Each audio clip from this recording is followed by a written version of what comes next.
We normally encourage each and every mother that once you know that you are pregnant, it is very important for you to start your antenatal care immediately. We no longer focus how we used to do before, where we say you need to go only for 4 surgeries, but for 4 clinic visits, but immediately you know you're expectant, go to the hospital each and every time you feel that you are not feeling well. And we also encourage mothers to come to the facilities because we have so many complications that surround birth and delivery. There are several safety measures that need to be put in place to ensure that you have a safe delivery.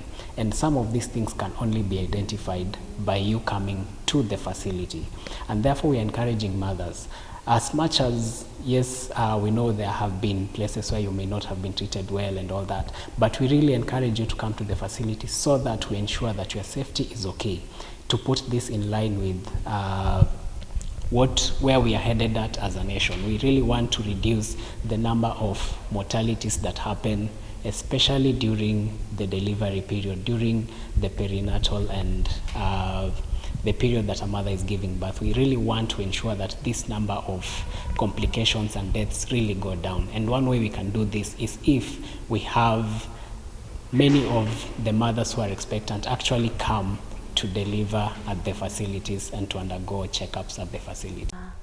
Fata wa kukagugira mwana thibitari ni ati riria wanjio ruru ni maundu mengi muno mathicaga thiini wa ivu ria mwana nigwakora kwina kuvivinywa kwa mwana no thibitari tukuvota kumonitor those contractions tumenye kana ni mbega kana ni irathi wega na mwana. If the baby is coping up with them well, ntukuvota go prevent any complication iria ingi arise we mucie tukuvota ku monitor any complication that may arise tuyava nawe tondu so many things happen mundu e mucie na ndungi menya mwana nakoragio kana njira reta batie no yava thibitari tukuvota kuona tevega na tuvote gwika what is needed. Another complication ni ati ntukuvota kuva mwana ndawa iria batie right after kusiarwa to prevent further infections that can arise mwana uma. Ninaimiza wamama wale ambao wana expect watoto, this is the best place to be. It's a place that we get the best services. They have the best nurses and doctors, very friendly.